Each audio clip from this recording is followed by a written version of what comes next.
Watching Kyle's unboxing videos again? Yeah, he always finds the coolest...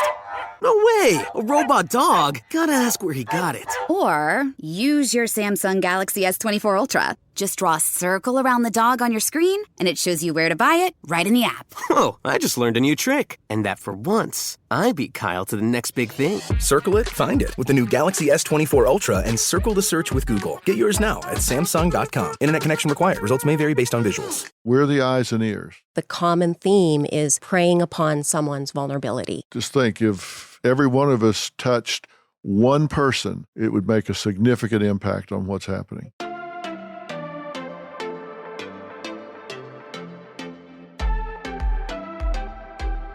Hey, it's Dr. Phil. You are on Fill in the Blanks, and my guest today is Kay Buck, Executive Director of the Coalition to Abolish Slavery and Trafficking, or CAST, C-A-S-T. Now, you're probably wondering, why are we talking about this? Well, I'm going to tell you why in just a minute, and you'll understand why Kay is here. She has over 16 years of experience in the violence against women field at the state, national, and international levels.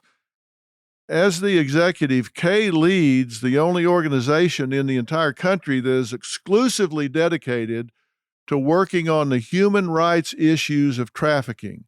Now, why is this relevant to you? Well, you're going to find out today, because we think of trafficking as some exotic international thing that happens in the shadows and people come in containers and all of that sort of thing. But the truth of the matter is, I'm going to bet that you have been within 5 or 6 feet of someone that is being trafficked within the last 48 hours of your life. Now, why do I say that? If you've gone to the grocery store, gone to a hotel, gone to a restaurant somewhere, there's a good chance that you have been close to or interacted with someone that's in a forced labor force. If you live in a rural area, you have probably driven past someone that has been hijacked in their life and forced into a labor force like slave labor. We're not just talking about prostitutes, sex workers that you see downtown hanging around seedy hotels. We're talking about people that are working in factories, restaurants, entertainment industry, hospitality industry, cleaning up hotel rooms, working events. This includes 50% of people that are forced labor, 50% of the people we're talking about are sex workers. It happens all over the country. Some are foreign nationals, a lot are domestic. So this doesn't just happen on TV or in big cities. I'll promise you this is happening right around you, and we're going to talk about how you can spot them, what you should and shouldn't do, how you can help, how you can have an impact. Now, Kay oversees a dedicated team who compose 3 divisions: social services, legal services, and training and advocacy. And she's going to tell us all about CAST today and what we can do to identify and eliminate sexual and labor trafficking. So, Kay, welcome. What got you involved in all of this to begin with? Why this out of all the things you could be involved in? Oh, wow. Well, at an early age, I felt strongly about women's rights, girls' rights, and have always kind of fought for the underdog. And so, let's see, I went to university and studied women's studies, and I was lucky enough to have this opportunity to move to Asia in the early 90s. And there I met up with a lot of non-governmental organizations working on human trafficking, and that is where I got the education of a lifetime.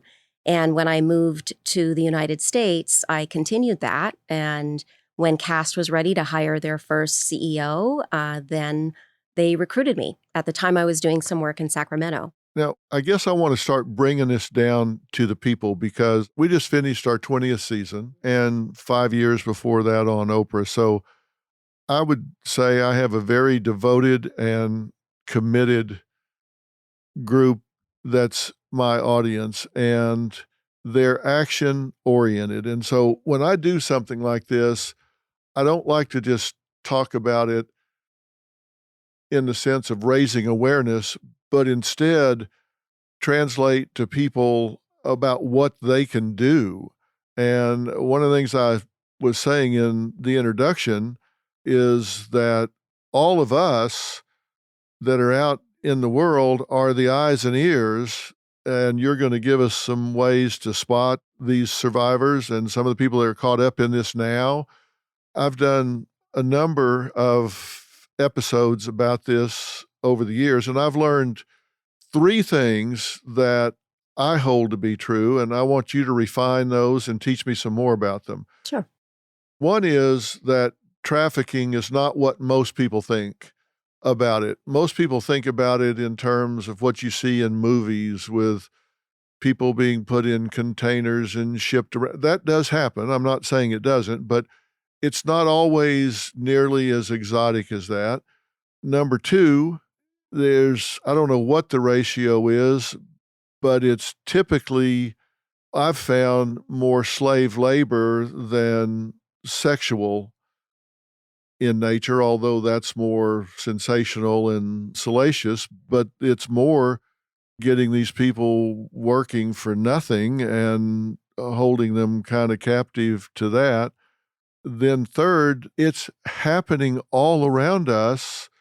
We go to restaurants, we go to hotels, we go to events, and we're rubbing elbows with these people that you don't have to be interacting with prostitutes or drug dealers or whatever to be encountering these people in our lives, that they're in our lives, in our everyday world, particularly in major cities. Right, and also in rural areas. Yes, certainly. In the agricultural industry. Right. Certainly if you're in farming areas and agricultural areas, we're less likely to interact with them there, but they're certainly represented there. Am I understanding the general topography of this thing? That's right, exactly. I'm glad you said that, Dr. Phil, because you're right. I think we should not sensationalize this issue. It's bad enough as it is. And we've been around for almost 24 years, and almost every year, 50% of our cases are forced labor cases, 50% are sex trafficking cases. So as a community, it behooves us to really look at this holistically and not focus solely on sex trafficking like a lot of movies or TV shows do. Okay, so how is this happening? Because I'll promise you, within 5 minutes, we're at Paramount Studios right now, which is in the middle of Hollywood. This is a very famous lot.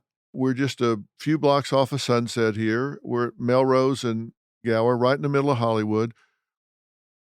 I guarantee you we could go 5 minutes from here to Hollywood and Vine, to some of the areas where there are big restaurants, big hotels, and street corners, and find both forced labor and sex workers that are being trafficked by someone. Who are they and how did it happen? Yeah, well, first of all, it can be anyone, right? So a lot of people think that it only happens in other countries, or foreign nationals are brought here. That certainly does happen a lot and make up a lot of our cases at CAST, but it's also domestic. First off, is my premise correct? Could we go 5 minutes from here to these big hotels or the restaurants on Sunset in this area and find people that are forced labor at hotels, restaurants, theme parks, whatever around here? Yeah, I can tell you last year, over 30% of our cases were in the hospitality industry. And those were all forced labor cases. It's also domestic servitude happening in very affluent areas 5 minutes from here. It's happening in restaurants and hotels and motels. So yes, that's why we need to educate ourselves that this is so much more than sex trafficking or what you would see on television. And what you asked before, what really puts people in those situations. Who are they? Where'd they come from and how'd they get here? Sometimes they're children who are, they're running away from home. They don't have a great home life, and recruiters or traffickers themselves can hone in on that and trick them into thinking that they love them or that they have a better opportunity for them. Foreign nationals, so people who are immigrants who are, again, tricked by foreign labor brokers in their hometown, in their country of origin, and they're tricked into thinking they have a great job here in the United States. Many times our clients don't even know that they are in Los Angeles. They just know that they're in the U.S. And, sometimes they are, going to the supermarket with the trafficker and their family, or taking care of the trafficker's children in the case of domestic servitude. Sometimes they're working in a restaurant and they have to sleep and live and work all in the same place. So it's a lot of different scenarios, but the number one common theme is that they are exploited commercially. So they are exploited for profit. And what that means is one human being is exploiting another in order to make a profit. That's exactly what I was wanting you to break down for me. Now, I'm wanting to go even more granular than that Sure. because I want people to understand. Let's talk about domestic. I'm going to talk about foreign nationals in a minute. I'm not saying they're any less important. Let's say some teenager in Idaho runs away because there's chaos in the home, there's violence in the home, or there are rules they don't want to do. And I tell these runaways all the time, old sayings get to be old sayings because they're profound. And that old saying that the grass is always greener on the other side of the fence, they'll think, I can be free out there. And so they run away. And I've talked to so many of them that have said, oh, I wish I could go back home. That curfew doesn't seem like such a big issue now. Right. But they do run away. Maybe they hitchhike to LA or New York or Chicago or wherever. Let's say LA, since that's where we are. They get here and they're on the street. Maybe they have enough money for a night or two, but they're on the street. How do these traffickers spot them? How do they approach them? What do they say to them?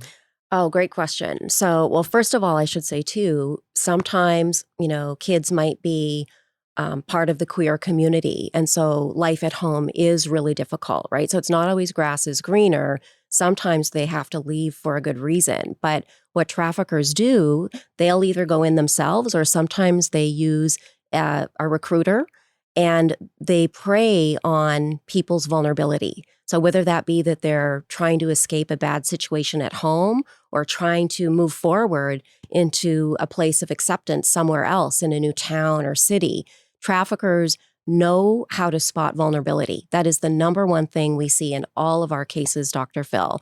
And, what they say is, hey, I totally understand you. Let me help you. And it's either pretending to love them like a family member would, or they're saying, let me help you make some money. I know that that's what you need. So it takes on a lot of different scenarios in each case, but the common theme is preying upon someone's vulnerability. I'm Katie Maloney, I'm 37, a divorcee, and I'm out here falling in love every day with myself. And I'm Dana Cathan, 33, former needy mess, and delusional Leo, but I've never been happier. Never been happier. You know that. Good. The foundation of this podcast is for people who want to live their life unapologetically. It's a safe space for anyone who's going through a transition in their life or just dealing with the regular bullshit. It's a religion. We're not saying that we're looking to start a coven, but that might be why we started but this we're podcast. not saying that. Join our cult. Community. The coven. Religion. Okay, let's just stick with community. Listen to the podcast. Listen to the podcast. Vulnerability.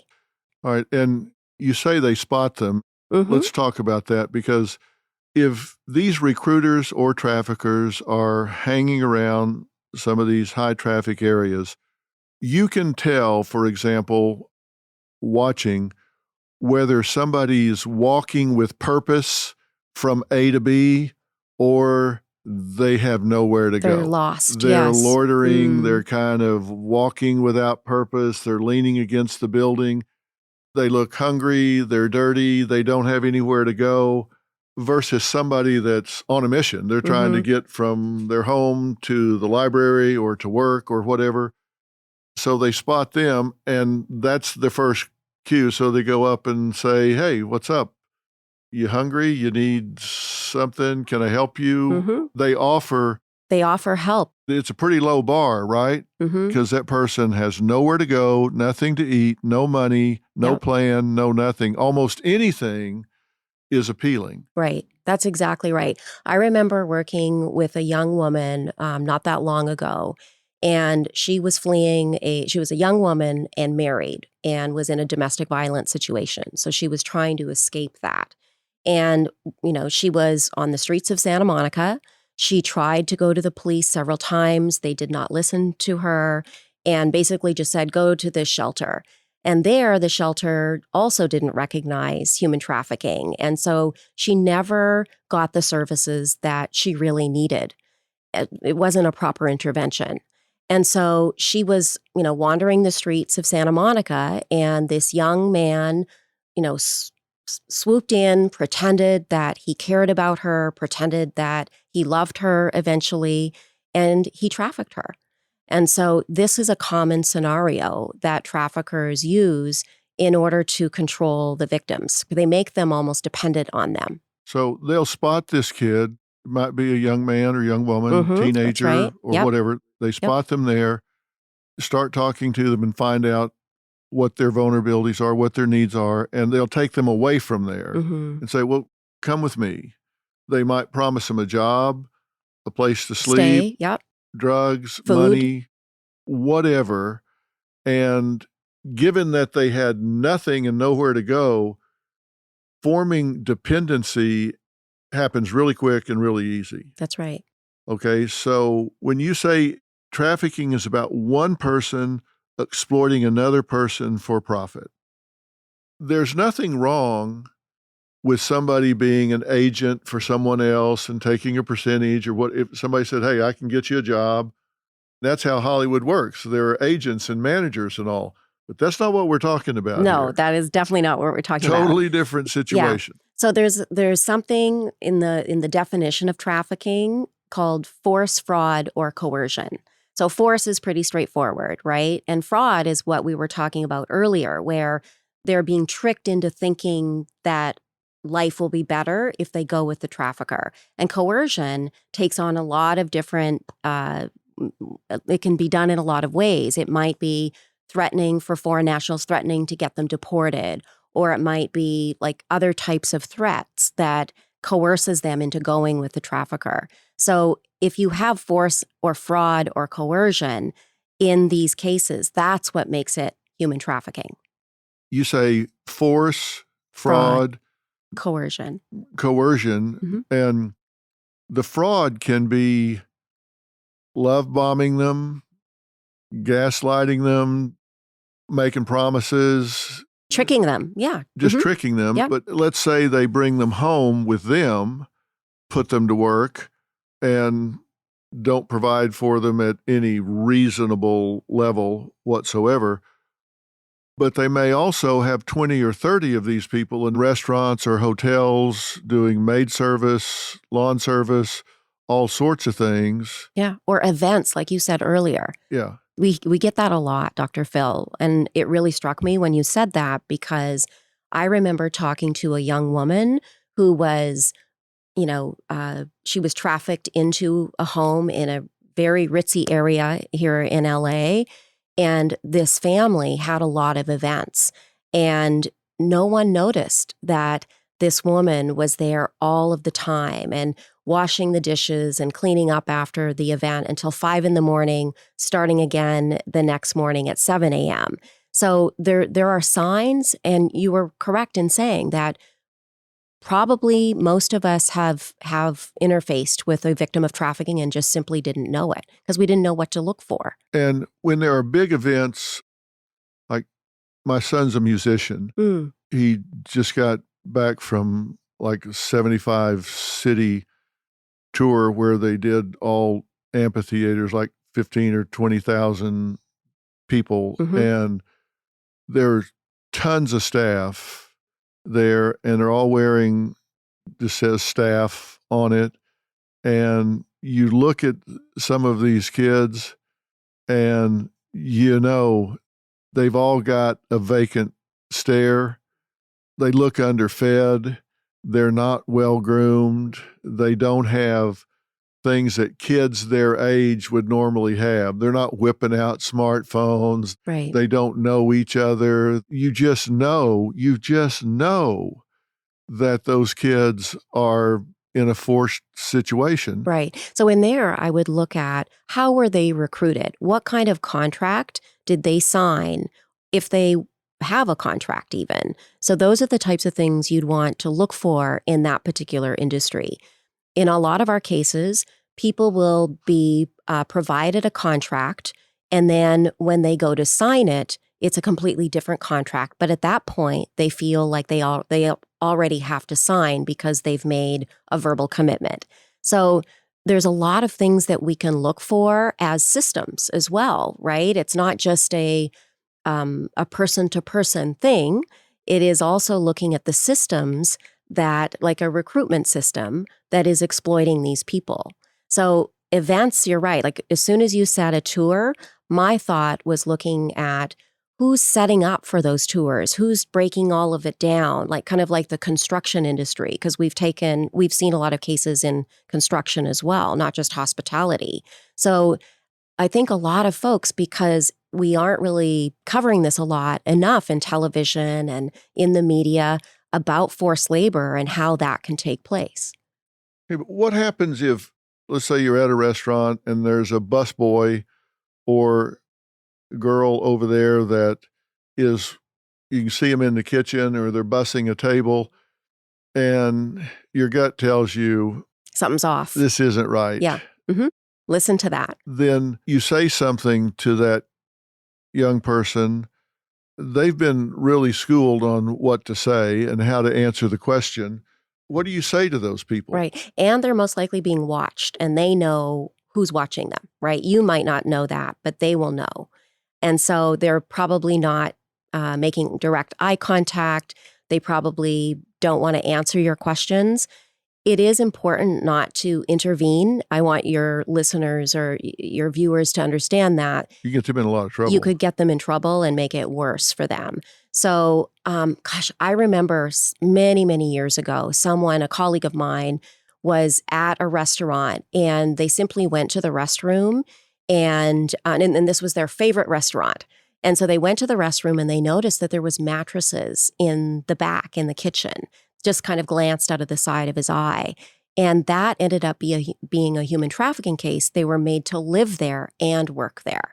I've also handled cases at CAST where people who were trafficked domestically, so in a domestic servitude situation in a home, and that homeowner also owned a series of chain of restaurants, and they were forced to work at the restaurant at night and in the home in the day. They were basically working 24/7 with very little sleep and no pay. So what you would say to people like that, let's say it is in a restaurant scenario, you would say, "Are you okay? Okay, I understand if you can't talk, but here's a hotline number." And I know your producer said that you would put our hotline number on there for people to have. That is really important. If they can have something that is discreet, that they can maybe have in their pocket, and they call when it's safe to do so. We always say something at CAST, and that is that victims or survivors, they are the most knowledgeable about how to stay safe, not anybody else. So it's really up to them to make that call. What we can do as a society, as a community, is make sure that we've got 24/7 care so that when that person is ready to call, it might be 2 a.m, but that someone who is trained and well-versed in getting people to safety is on the other side of that phone call. Mm-hmm. We've talked to our viewers about this, and I've had emails back from people that have done exactly that. They've written down a hotline number, a safe house number, a place in their city where they can go and have just walked past the bus boy or the girl cleaning the table or whatever and just put it in their pocket or handed it to them and said, "Here's a number if you need it." Just kept walking not drawn attention to it. And sure enough, it might be a few hours, it might be a month, but that person uses that phone number and calls, and sometimes until they get the opportunity or they get the courage. That's right. And, maybe who's watching them goes out of town or goes to sleep or Yep. whatever. Goes out on an errand. Yeah. Yeah. What you're saying reminds me of a case. It was about 4 years ago here in LA. And it was someone from another country who was trafficked there, but brought here on vacation with the family that was trafficking them. And they were staying in a very ritzy hotel, and no one would have suspected that. But the family went away that day. They had their children with them, and they went to an amusement park. And at that time, and I should back up, we have systems in place and laws in place in the U.S. that CAST and all of our partners have collaborated on, so that when people are getting visas in their home country or in the country where they're from, they are kind of separated from the family or the employer and given the hotline information or given information if there is any trouble. This young woman, held that card it was actually in her bra strap for weeks until she had the courage to call our hotline number. So my staff, we have an emergency response team, and they jumped into action. They figured out which hotel that she was in, and they waited down the street, and they waited and they waited. And that girl, the young lady did not show up. But she called the hotline later that night and said she didn't have the courage to leave. She was afraid that the traffickers would come back to the hotel. But the next day, she actually did leave, and we were able to take her from that place and take her to our shelter. And so now, because of that, she's free today and, living her life. So you're right in saying that it's about an opportunity to escape, but it's also the courage. They also need to know, maybe they're listening to this or a friend of theirs is listening to this right now. They need to know when they do make the call, they're not going to be pressured to do something they don't want to do or they're not ready to do. I don't want anyone that's caught in this situation right now to think, oh man, when I make that call, I'm in it now. That's not true. What's going to happen is when they call that hotline number that's going to be on drphil.com, it's going to be on the podcast site, it's going to be on my Facebook page, it's going to be tweeted, it's going to be everywhere. When they make that call, the person on the other end is going to listen, they're going to answer questions, they're going to let them know what their options are. They're not going to get them in trouble. Exactly. They're trained counselors and advocates, right? So it's not an arm of law enforcement. A lot of our clients, a lot of survivors are afraid to call a hotline because they think that it's law enforcement or government. And they're, for good reason, right? They have not had good experiences with law enforcement, which we can talk about in a little bit, how this issue of forced criminality is so huge in the issue of human trafficking. So it's important that they know this is a nonprofit organization.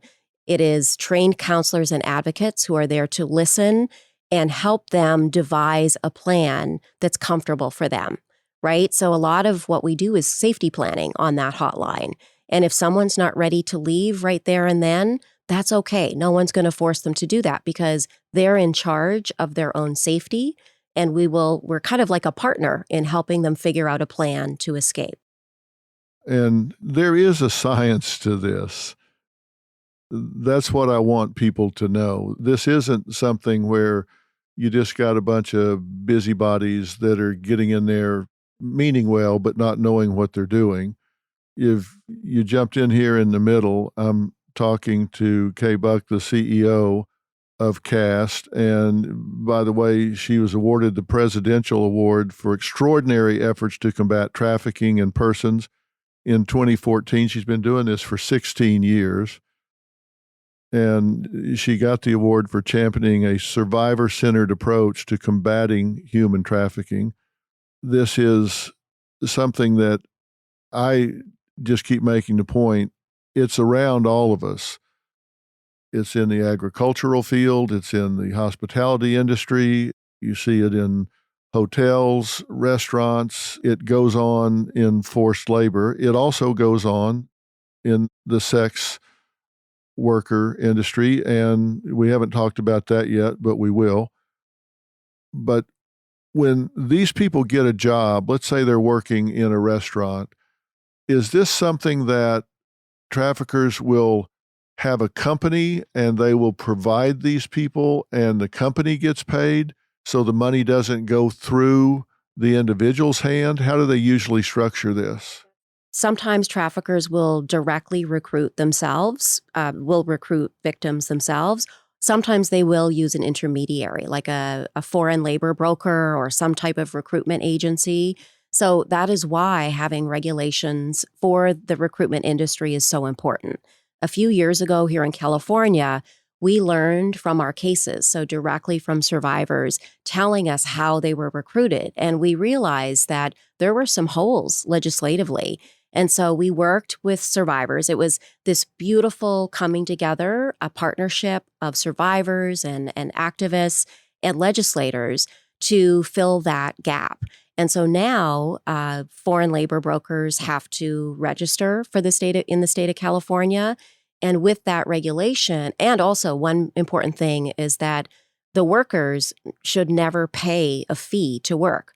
The people paying the fee should be the employer, clearly. But what was happening, what we learned from our cases, is that the recruiters were also charging a fee for workers. So essentially, they were also in debt bondage, even though they were free, right? Once they escaped, they still had $12,000. I remember one case, it was $35,000 per person, per worker, charged. Some of them, took out loans. I remember one case, it was so awful, where the victim took out a loan from a loan shark in their small community back home. And so the loan shark, when they didn't get paid, went after the victim's children in their home country. So that's why we need to care about not just the person-to-person interventions, but the systems that are allowing human trafficking to flourish, to happen. Okay, so let's say there's a Acme Hotel. I'm just going to make up a name because I don't want to impugn anyone, but let's say there's an Acme Hotel that's got 1,000 rooms and they have 200 trafficked forced labor people working in their laundry or cleaning their rooms or whatever. Are they guilty, or are they turning a blind eye, which is also guilty? Are they complicit in this? What's their role in this? Yeah, well, they should know. So the hospitality industry, hotels or airlines, I believe they have the responsibility to make sure that all of their employees, especially management, is trained. They should be looking at the contracts and know who they're hiring, even if it's through an intermediary, right? That's important.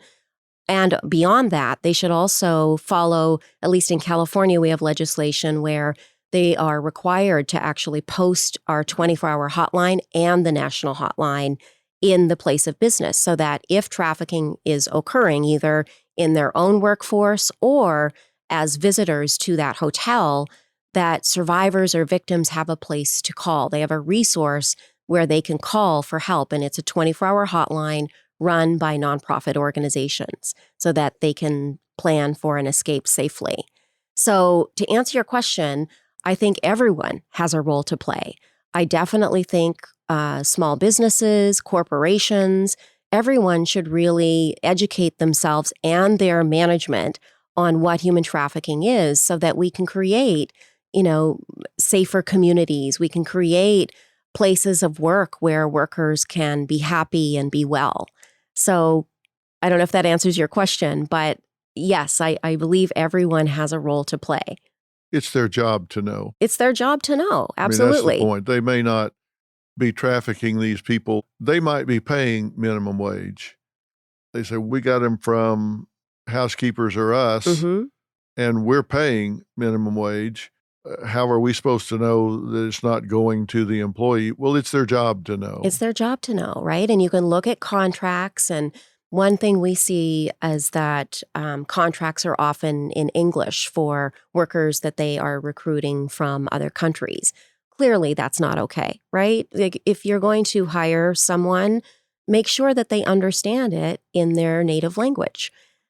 So there's a lot of things there's a whole slew of things, Dr. Phil, that companies can look to either, vet their supply chains. It's important to bring in experts that are third-party auditors in order to help you prevent or at least decrease the chance of human trafficking happening in your supply chain as a company or also in your place of business like a hotel.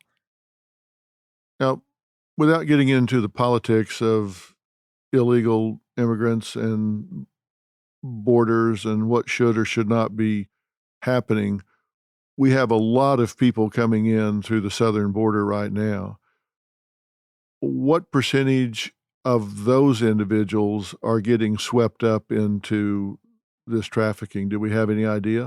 Yeah, it'd be great if we did know. We don't have any type of prevalence study on that, but what I can tell you is that, and it's very relevant to what's happening today in the Ukraine, where when we see countries that are have armed conflict or war, there is an increase in people becoming more vulnerable to traffickers or the recruiters that swoop in and pretend to help them.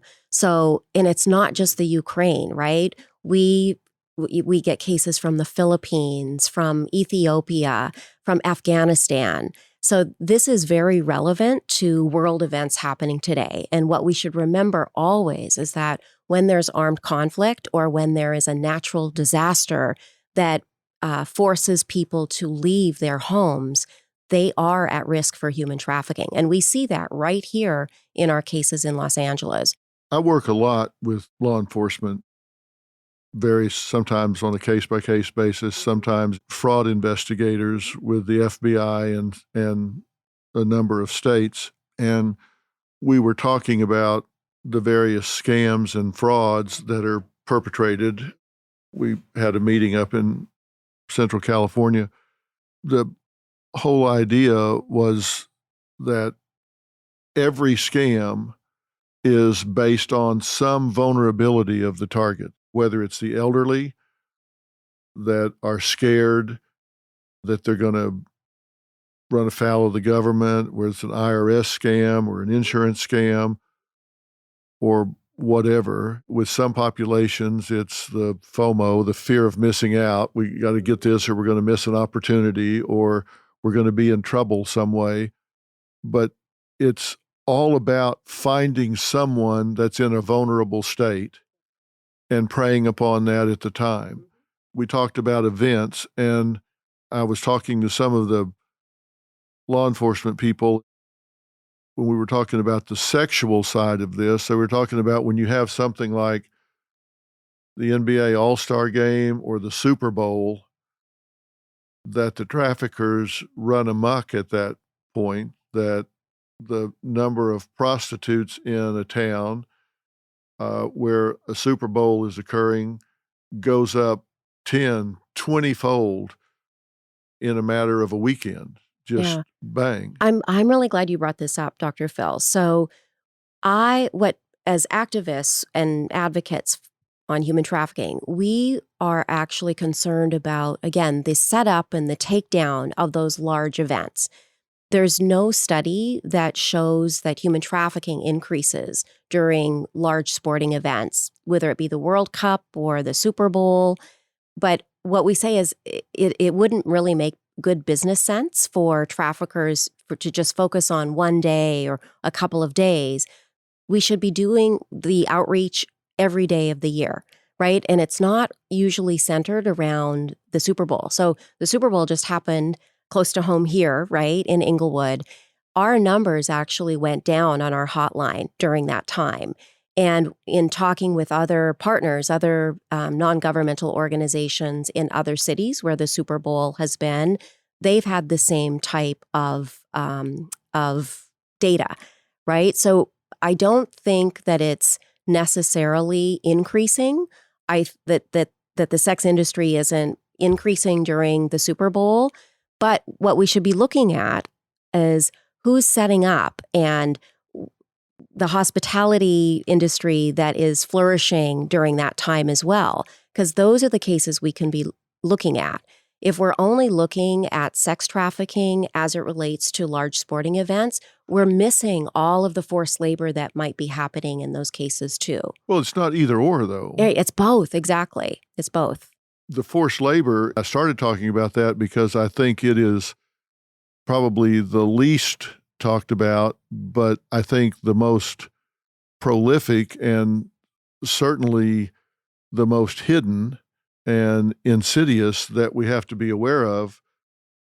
But sex trafficking is a reality. Yeah, that absolutely. that does occur. Yeah, exactly. And that's why the outreach has to happen every day of the year, right? So we're 24 years old as an organization, and every year, more than 50% of our cases are sex trafficking cases. And it tends to happen to, again, people who are vulnerable, and it's both girls and boys, women, men, people representing the queer community. So many people are vulnerable to the tricks that traffickers are using to force them into the commercial sex industry. Whether it's sex trafficking or forced labor, when you transition these people out, how much does violence and intimidation play a role in these people's control? Intimidation is huge, right? We don't see as much violence in cases that I think most people think. We definitely have very violent cases, don't get me wrong. That indeed does happen, and that's very serious when that happens. But the majority of our cases, we see threats of violence and intimidation. And that's what keeps people, victims, in line, or what the traffickers do to control them. So a common thing might be, in fact, I remember a case not that long ago. It was a young woman. She was 16 years old. She was raised by her grandmother. And the traffickers used threats of violence towards the grandmother, saying, look, we know because we recruited you, so we know where you live. We know where your grandma lives. We know where she shops. And we're going to kill your grandmother if you don't do as we say, which was engage in sex trafficking. So that's usually how it works, where traffickers are intimidating them and making threats so that, victims feel like they have no choice but to comply. What, 16-year-old who loves their grandmother more than anything else in the world, of course she's going to comply. And that's how they keep people controlled.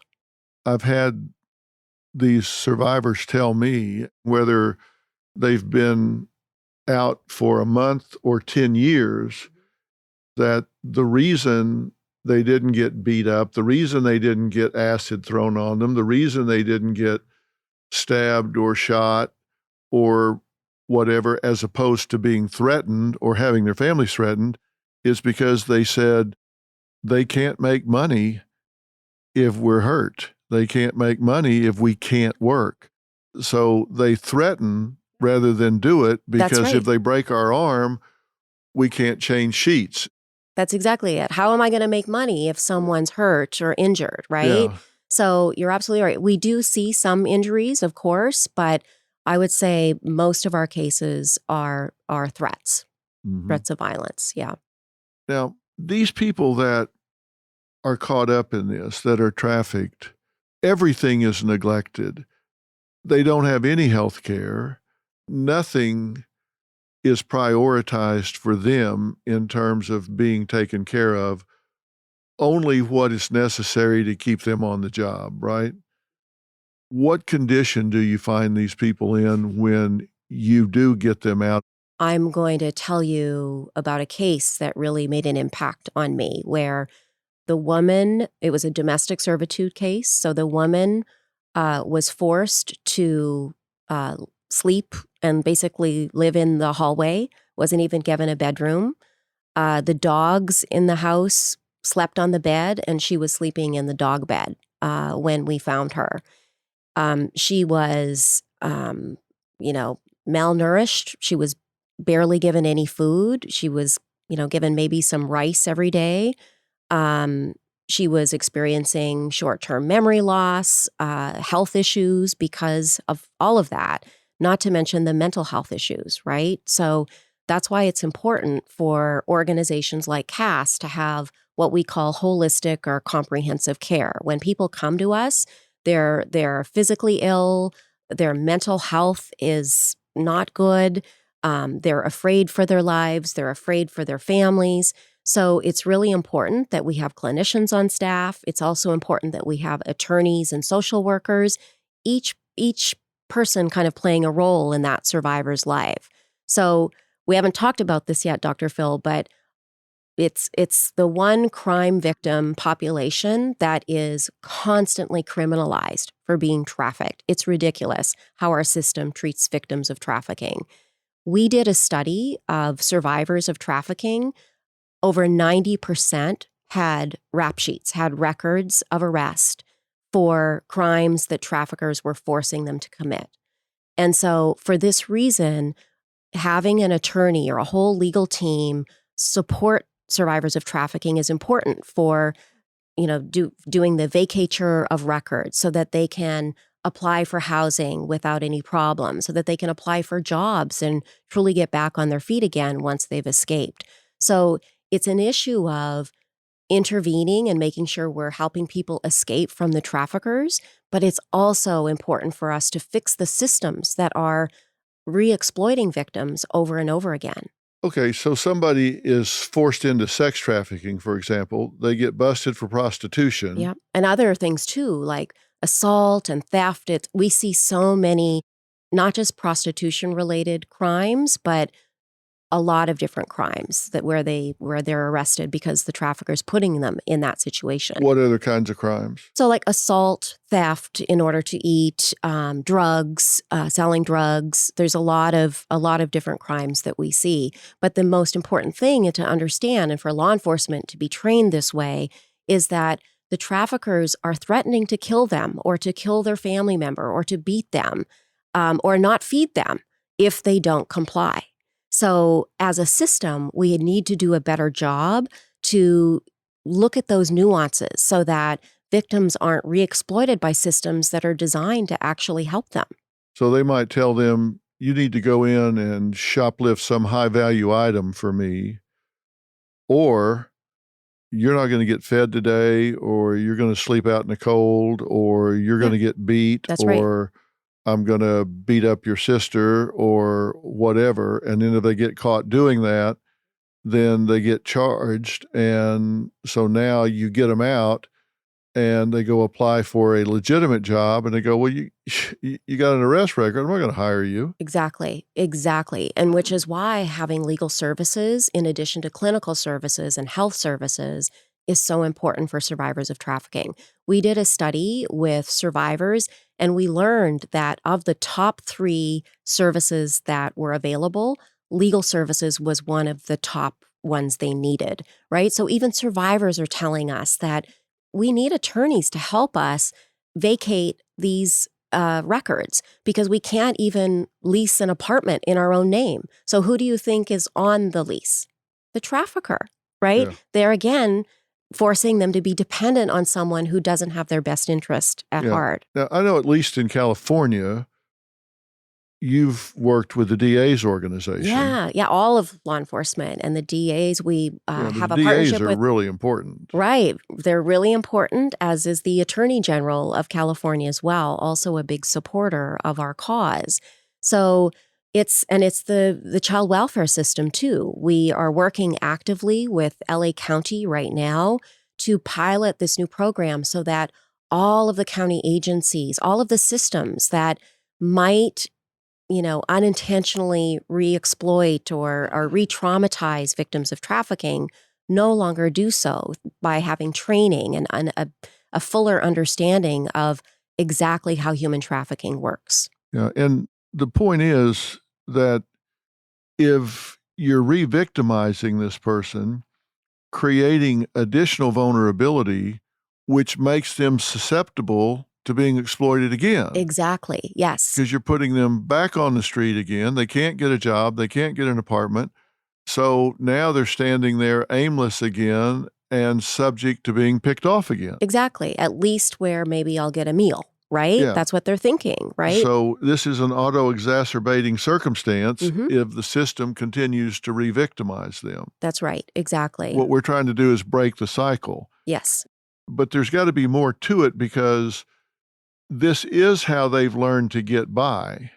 It was forced on them, but it is their default mode. So you've also got to empower them with education, housing, skills, something where they don't have to go back to this. They've That's right. learned some accounting skills, some retail skills, some And inventory life skills, Exactly. right? How to negotiate, how to be confident and have a sense of self-worth. That's why the programs at CAST are so important, right? I hear over and over again survivors who graduate from our program that's what they appreciate most. It is the hard services like legal services and housing, shelter, but it's also that sense of self-esteem that they never had before. So, for example, remember the survivor I mentioned earlier from Santa Monica, where she was on the streets of Santa Monica? That's where she was recruited. She unfortunately didn't get a proper intervention by law enforcement or even a homeless shelter where she went. But when she did get the help, when she came to CAST and got the help that she needed, we, got her in line with one of our corporate partners, Paul Mitchell Schools. And she got a scholarship to go through that program. And she's now a successful business owner.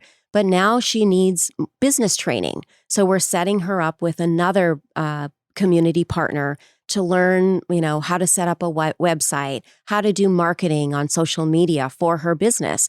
Those are the types of things. That community of support around a survivor is what will keep them in a place of self-confidence, self-agency, self-determination, and be successful in their life. I don't want to get too far off the mark here, but that's something that if we were teaching this in the schools, we're teaching kids to add, subtract, geography, a little history. If we were also teaching them to recognize signs of anxiety, depression, erosion of self-esteem, things of that nature, then you know what? They might not wind up in the situation of being so vulnerable to be trafficked to begin with. Exactly. And the fact that you're doing it when you're doing it might be the first time they've ever had anybody teach them about self-worth, self-esteem, whatever, because we're not teaching that. We're not teaching those mental health skills. We're not teaching them to recognize the signs of low self-worth, low self-esteem, the red flags for depression, anxiety, loneliness, learned helplessness, which is so important because when you get in the situation they're in, they truly get a perceptual set that says there's nothing I can do about this. Right. Yeah, you're absolutely right. And I would say also looking at like social networks, right? It's important for everyone and especially children to have a community of support around them, right? So what we know is traffickers will target people who are essentially alone, right? So making sure in the schools and also as parents, right, that we should be looking at do all of the children have a healthy social network and the skills to have that? I've talked to some of these sex trafficked individuals that have been found, pulled out. I won't call this particular one a survivor because she claimed when I talked to her in 2017 that she was sold by her parents at birth to a powerful international sex trafficker, and she wasn't locked in a cage, but she was flown all over the world. And when she got old enough, then she was sex trafficked and eventually got out. I talked to her a matter of months after she was out. And when I talked to her, I heard in her voice, could see in her face and her eyes, she wanted to go back because she felt judged, unaccepted, Yep. shame and guilt for what she had done and the way people looked at her. And she felt safer and more, I guess, in her element back there than she did in the outside world because she didn't get the kind of programs that CAST offers. That's exactly, you hit the nail on the head. So as a community, service providers, government agencies, and just communities need to listen to what survivors are telling us, right? That's the first step. If we're just setting up services and not talking with survivors about what their needs are, and then also evaluating after they go through our program or during the program, we should be evaluating if what we're doing is working. Because when we create these programs in partnership with survivors, truly listening to them, that's when we don't have survivors wanting to go back to traffickers because they finally have found their community, right? So absolutely, it is a lot about developing programs, but it's also developing communities so that people feel safe there. They don't feel judged. They don't feel like the community has let them down. So, if a survivor of trafficking goes to, let's say, a homeless shelter and, they're not treated well, or they feel like they've been judged because they were sex trafficked or trafficked in general, then they won't feel comfortable there. We have to create a community where there's a sense of justice and belonging for all survivors. Our number one need is acceptance. Our number one fear is rejection. And if you come out with shame and guilt and you're rejected by those that sit in judgment of you, you are going to go back. We've seen it a million times with kids that are sexually assaulted as children. They objectify themselves. They think this is what I have to offer, and they invariably become promiscuous because they think this is what I have to offer. This is what gets me attention. If somebody doesn't intervene and do what they have to do to heal those wounds. That's why it's so important what CAST is doing. Oh, thanks for that. And yeah, what we do, it's survivor-centered care, but it's trauma-informed, right? So we're every single thing we do, even our legal program, is trained on trauma, right? So you've got basically attorneys who aren't social workers, but they have enough knowledge about trauma in order to serve someone without judgment. That is the key. How many people worldwide do you think are caught up in trafficking? Yeah, that's, I'm asked that a lot. The reality is there aren't credible studies that really tell us that. What we know is that it is a growing human rights violation, especially when you have war in countries or broken child welfare systems here. Trafficking does increase. I can tell you that at CAST, and we serve, the whole of Los Angeles County, our numbers have steadily been increasing over the last 24 years. So last year alone, we saw nearly 2,000 survivors and their family members, whereas, even 12 years ago, that number was only in the hundreds. So we know that it's always happened. Human trafficking has always happened. And there is increasing awareness, and we're seeing more and more cases come to light, so we're able to help them.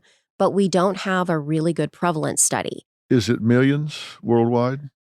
I do think it's millions, but I can't say credibly. I can't cite a credible study that is really done scientifically. But even if it's, Dr. Phil, even if it's, I don't know, 100,000, let's say, that's not any study. I'm not citing that, but even that, like this is totally preventable. This is one human being exploiting another one for profit. We can prevent this from happening. But we know there are credible studies that say 1 in 4 women will be subjected to some kind of physical violence in their lifetime. And we know that is hugely underreported. Right. And so is human trafficking as an So, issue. Exactly. yeah. I think that the logic of that is absolutely correct. And I do also think that government needs to put the resources together to have a prevalence study. Well, when you look at agricultural workers worldwide Mm-hmm. and forced labor, I just can't imagine that the numbers aren't staggering. I'm not going to try to guess at a number, but it's enough of a problem. And there are 2 things, and I'm keeping you too long, but there are 2 things that I want to talk about before we finish. Sure. And one is I have an advisory board at Dr. Phil that's made up of the top minds in psychiatry, psychology, medicine, sociology, nursing, all the different disciplines. And they're from the top learning centers around the country, Harvard, Yale, University of Texas. That's great. One of my advisory board members is Dr. Charles Sophie. He's retired from now, but he was the medical director of the Department of Child and Family Services here in LA, which is the largest agency That's of its right. kind in the country. He and I have talked to young kids that are runaways on the streets that we'd see sometimes under a bridge, and they would be on a freeway up under an overpass, and ask them, why are you not at a shelter? There's a shelter not 7 blocks from here. And I remember one of them telling me, and it was the phrase that he used, and the girl that was with him nodded when he said it, is we don't want to run the gauntlet. And I said, the gauntlet. And he said, that shelter you're talking about is at the end of it's not a through street. It's at the end, it's like 3 blocks.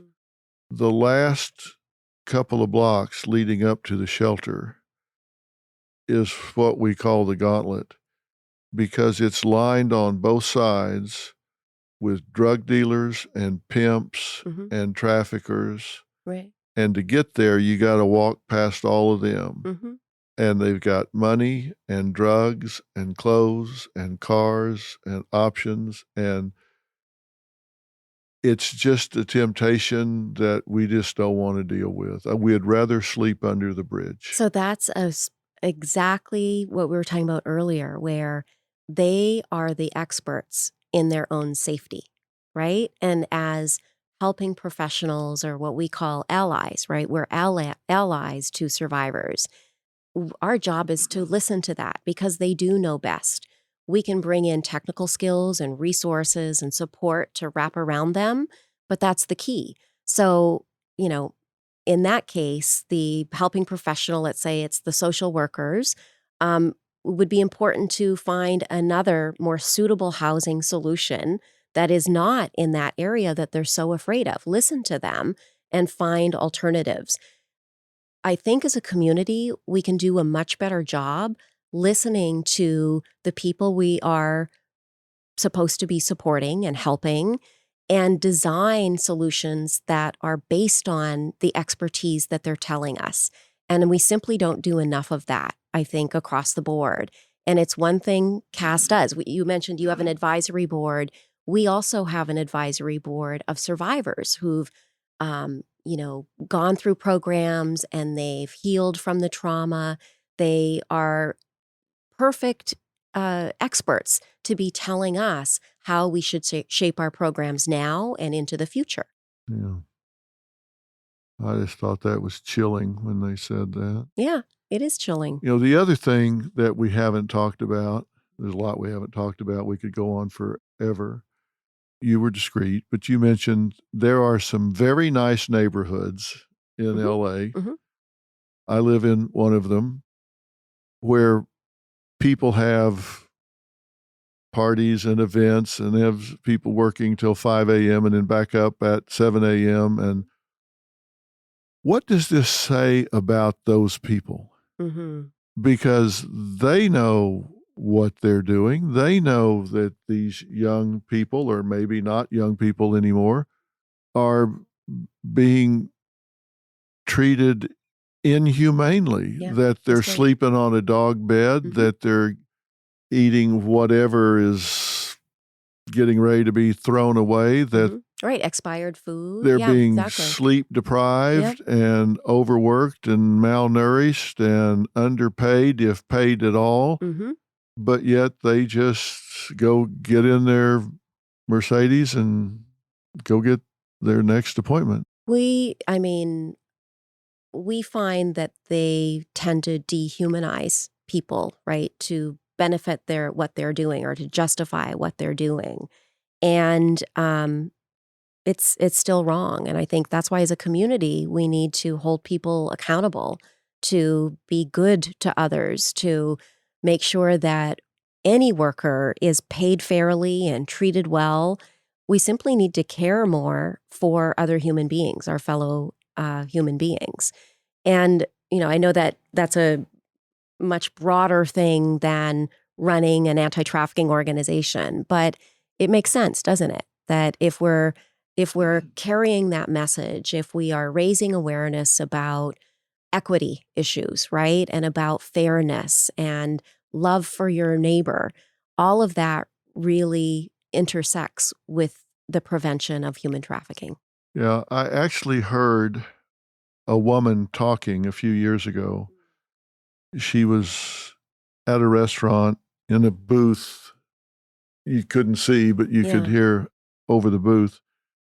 She was talking about her help from some Central American country, not Mexico. She might have been paying her a fabulous salary, I don't know. But she was telling her friend that they had a dirt floor in their home. So trust me, she says, anything is fabulously better than what she had. And I could tell from what she was saying that she was justifying what she was doing. It doesn't matter that she used to have a dirt floor. She's on your watch now, lady. And Robin's saying, just sit down. You don't know the whole story. And as she talks some more, I'm saying, Robin, sit down. The lady left, and we got the license number and turned it into DCFS to do a home visit. Yeah. It is a matter of dehumanizing. It is. And I think also it's important that we model humanizing, right? So the more we do that, if, when we're at restaurants, to be really respectful to all of the workers, to ask how they're doing, to, I think the more that we can live our lives and model it for other people, the better, right? It's doing our part, right? So your viewers might not be, and they should not, intervene in human trafficking situations, right? Leave that to people who are trained. But put the hotline number in their phones and always have that ready, and treat people with kindness and humanity. Yeah, slip that hotline number discreetly to someone can make a difference. Well, last question. What do y'all need? Oh, that's a great question. So I will say that the pandemic hit survivors of trafficking really hard. So our existing clients, most of them, I think over half of them, lost their jobs. So we needed to do direct assistance for rental assistance, basic necessities, healthcare, everything. And we spent over 400% more in direct care with our clients during that time. In addition, our hotline cases, so our emergency response program, increased by 88%. So really what we need are resources. We need the community to rally around us. I mean, survivors are not going to be okay like many people are as we're getting out of this pandemic era, whatever that's going to mean in the future. So service providers really need the resources in order to do our work. Most people stay with us about a year and a half in our shelters or in our service programs. And that's what's really needed. We need the resources to carry out this surge in urgent cases. What kind of donation makes a difference? Well, any donation makes a difference. So, of course, cash donations are preferred so that we can use it in an emergency because we see so many emergencies every minute of the day. But, if someone can give $20 and that's what is significant to them, that is awesome. If someone can give $1 million, that is awesome because we need that as well, given the increase in cases and care that we're delivering. What's the budget for a shelter? So our entire budget is $10 million to operate all of our programs each year. Mm-hmm. And for one of our shelters, it's about, anywhere from $800,000 to $1 million per year serving just that one shelter. Mm-hmm. So housing is costly, all right? Because it's wraparound care, food and training, vocational training. It's not just a roof over someone's head. It's that comprehensive care and building of self-esteem that happens under that roof. All right. I've got millions of viewers, and seriously, if people make whatever donation they can, then in the aggregate, it can make a difference. It can keep a shelter going for a month. It can add the ability to provide wardrobe for people to go to job interviews. It can provide food. It can do anything. So anything that people can contribute in the aggregate can make a difference. It absolutely makes a difference. Okay. Yeah. Well, it's a community coming together. Well, I'm going to have a button on That's there great. so Thank people you. can click and do what they need to do, and I'll be clicking it, and I'm going to ask them to join me to do it. You've done a great job of defining this for people because I wanted to bring it down to their day-to-day walk. That's so important. They understand Yeah. that this isn't something that happens in somebody else's town, in somebody else's city, in some Right. other country, Yep. at some other strata of the society. Yeah. All of us interact with this in some way if we'll just open our eyes and recognize the warning signs, recognize the profile Mm-hmm. of that kid. And I want to underline the point you said, don't intervene. Slip them a number to call a professional, because if you intervene, you could get the hell beat out of that person that night. Mm-hmm. But what are you doing talking to this person? You trying to make trouble? You Yeah. trying to get me in trouble? You don't want to do that. You just want to slip them a number or whatever. And don't go talk to the manager. The manager might be involved. Just Correct. slip the number Yep. to the person as you walk by or something, and maybe they'll use it, maybe they won't. Right. And And- eventually, and it might take time, right? Yeah. So you said earlier that it might take a month or months for people to make that call. But that's the important point, that they are empowering themselves to make that call, Yeah. right? And that's important. It means they're ready to But make we're the the call. eyes and ears. That's right. I mean, there's millions of us. Just think, if every one of us touched one person that's in forced labor, whether it be prostitution or cleaning up somewhere or whatever, and 10% of them used the number, it would make a significant impact on what's happening. Exactly. Thank you for talking to me. Thank you, Dr. Phil. Thank you so much. All right, I appreciate it. All right, guys, look on the website. I'm going to have lots of information on there. We're going to list some resources for CAST. We're going to have a list of warning signs, things that you can do, all the things that you need to know to have an impact. This is a way to help people less fortunate than yourself. So put it on your list of things to do. It is certainly on mine. We'll see you next time.